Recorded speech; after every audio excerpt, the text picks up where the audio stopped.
Hello everyone, what's going on? Today I wanted to make a quick video for you reviewing HashFlare and whether or not it is profitable. This was my most requested review after my CCG mining review. So today I want to just talk to you real quick about whether or not you should invest with them. Alright, so quickly scrolling down on their homepage, we can get to all their little fees and all their math, which is what we want to look at to quickly decide whether or not we want to invest. Now, that was a big issue that I had with my last review. A lot of people said that, you should have invested before you made the review so you can show us. However, that really doesn't bear out just because the math is there. This is all cryptography. This is all mathematics. So that fee is not going to change. The amount that I get per day is really not going to change. The math is there. And so it's simple as that. It really doesn't make sense for me to invest in something just to show you, hey, I'm losing money. So we're going to be pretending today that we're going to buy 1000 gigahash. And so why that number basically is because it's a nice even round number that we can compare across all companies.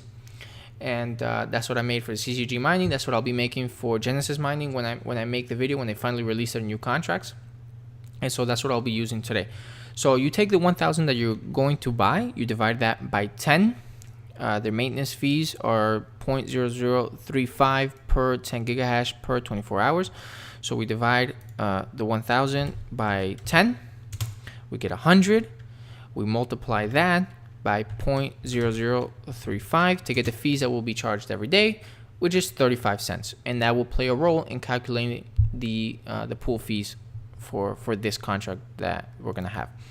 Okay, so as you can see, it's $2.20 per 10 gigahash. So it's going to be about $220 for the 1000. So on to the mining calculator. So, and if you want to use this calculator, I'll be putting in the description. Okay, so the starting difficulty, we're not going to change. The growth percentage, if you go here to the bitcoinwisdom.com, you'll be able to see all the changes, difficulty changes for the past about 2 years, year and some change. And so I did some of the math there for you. For 2017, it was about 6.61. For 2016, it was about 3. And for both combined, it was about 5. I'm going to be using the 6.61 just because I'm very conservative with my numbers. 2016 was a slow year. 2017, Bitcoin has a lot more coverage, and so I expect the percentage to average out to about 6. 6.6 makes a lot of sense to me, okay? But if you want to change it, again, you can use the calculator and change it for your own, right? So we're going to be 6.6 there, and you can see some of the changes already taking effect. The interval, the days are going to be 14. That's how long it takes Bitcoin to change that difficulty. So the hash rate, we said we're going to buy 1000. The cost is about 220. The power usage is 0. And the mining fees, for right now, I'm going to put 0, but that will change shortly. The cost is also 0. And the exchange rate I'm going to use is the one on GDAX. This is tradingview.com. I recommend this site if you are wanting to do some trades. And as you can see, it's about 11,000. So I'm just going to round it for sakes of just the easiness. And let's calculate. So as you can see here, we're going to be making about $1.24 every single day. And the revenue here is what's really important after the 365 days. So after a year, what's our revenue? The revenue is 0.02 basically Bitcoin, and then there's 60,000 extra satoshis there. The hardware basically costs us 0.02 Bitcoin, and it says we're in profit. You're in profit for 60,000 satoshi, or about $6 worth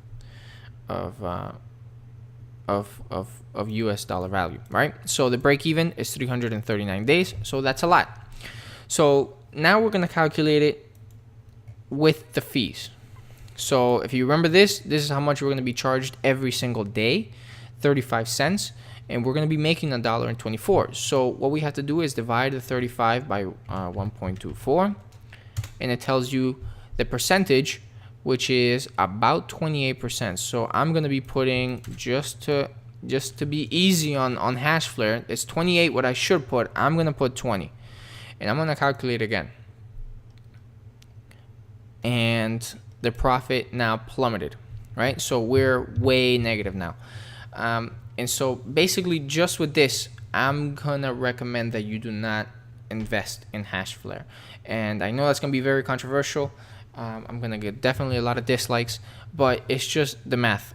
The break even within the 1 year is unknown. And basically, if you put it here for 10 years, 3,650 days, we're just now making a profit. We break even at 956 days. In 956 days, you could make the 12,000 Satoshis with just a basic faucet. So Bitcoin faucet, and I have a video talking about Bitcoin faucets, one I recommend that's been profitable for me. If you want to, you can look at my other videos, and it is there.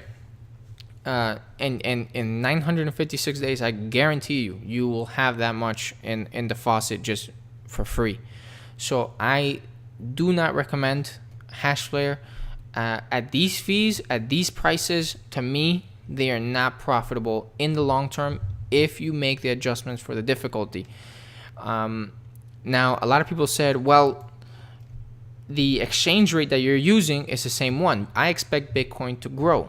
And that's true, but I'm not talking about US dollar. I am talking about Bitcoin. I want my Bitcoin holdings to grow. So what we're talking about is the basic opportunity cost. So what can I do with $220 today? I can easily go and buy 0.02 Bitcoin. And those 0.02 Bitcoin I expect to grow. And what can I do with the $220? I can buy a mining contract. So I can either buy a mining contract or I can buy 0.02 Bitcoin. The mining contract is not going to break even for 956 days. The Bitcoin that I'm basically buying, I can do some quick trades and maybe make some money. At least 12,000 Satoshis for sure. So with all those factors in mind, I'm going to have to recommend that you do not invest in HashFlare. And if you want to, I recommend that you use the mining calculator, that you determine the profit calculator, and you determine whether or not this is a good idea for you, if you want to invest or not. I, again, recommend that you do not, but that's always up to you. So that's it for HashFlare. If you have any questions, please leave them down below. If you have any suggestions for future videos, please leave them down below. I read everything, and I try to comment as much as possible. So that's it for today. Thank you all for watching. Have a wonderful day, and I'll see you all in the next one.